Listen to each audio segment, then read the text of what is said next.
ఈ నెల 27వ తేదీన థియేటర్లో రిలీజ్ కాబోతున్న కల్కి సినిమాకు సంబంధించిన తెలంగాణలోని టికెట్లన్నీ ఈ రోజు సాయంత్రం బుక్ మై షోలో రిలీజ్ చేశారు.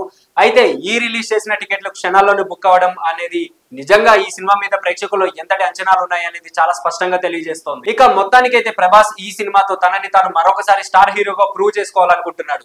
ఇక అలాగే డైరెక్టర్ నాగశ్విన్ కూడా ఇండియా వైడ్ గా స్టార్ డైరెక్టర్ గా ప్రూవ్ చేసుకోవాలనే ప్రయత్నంలో ఉన్నట్లుగా తెలుస్తుంది. ఇక ఇదిలా ఉంటే బుక్ మై షోలో కల్కి సినిమా టికెట్లను బుక్ చేసిన కొంతమందికి ఒక సర్ప్రైజ్ అయితే కలిగింది. అది ఏంటి అంటే అందరూ ప్రభాస్ హీరోగా నాగశ్విన్ డైరెక్షన్ లో వస్తున్న కల్కి సినిమా టికెట్లను బుక్ చేస్తే గత కొన్ని సంవత్సరాల క్రితం ప్రశాంత్ వర్మ డైరెక్షన్ లో రాజశేఖర్ హీరోగా వచ్చిన కల్కి సినిమా టికెట్లు అయితే బుక్ అవుతున్నాయి.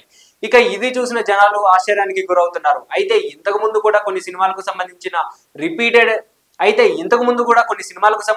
రిపీటెడ్ టైటిల్స్ ఉన్నప్పుడు ఆ సినిమా టైటిల్ ముందు కానీ వెనుక కానీ ఏదో ఒక టైటిల్ ను యాడ్ చేసి ఫిక్స్ చేస్తూ ఉండేవారు. ఇక ప్రభాస్ కల్కి సినిమాకి కూడా కల్కి 2898 అనే టైటిల్ ని ఫిక్స్ చేసినప్పటికీ అందరూ కల్కి కల్కి అంటూ మాత్రమే పిలుస్తున్నారు. కాబట్టి ఆ కల్కికి ఈ కల్కికి మధ్య ఉన్న తేడా గుర్తించలేకపోవడం వల్ల రాజశేఖర్ కల్కి సినిమా టికెట్లు కూడా బుక్ అవుతున్నట్లుగా సమాచారం అయితే అందుతుంది. ఇక మొత్తానికైతే ఒక చిన్నపాటి కన్ఫ్యూజన్ ని క్రియేట్ చేసిన కల్కి టైటిల్ మీద ఆసక్తికరమైన కామెంట్స్ అయితే వస్తున్నాయి. సో ఇలాంటి మరిన్ని ఇంట్రెస్టింగ్ అప్డేట్స్ కోసం please do like, share and subscribe to our YouTube channel.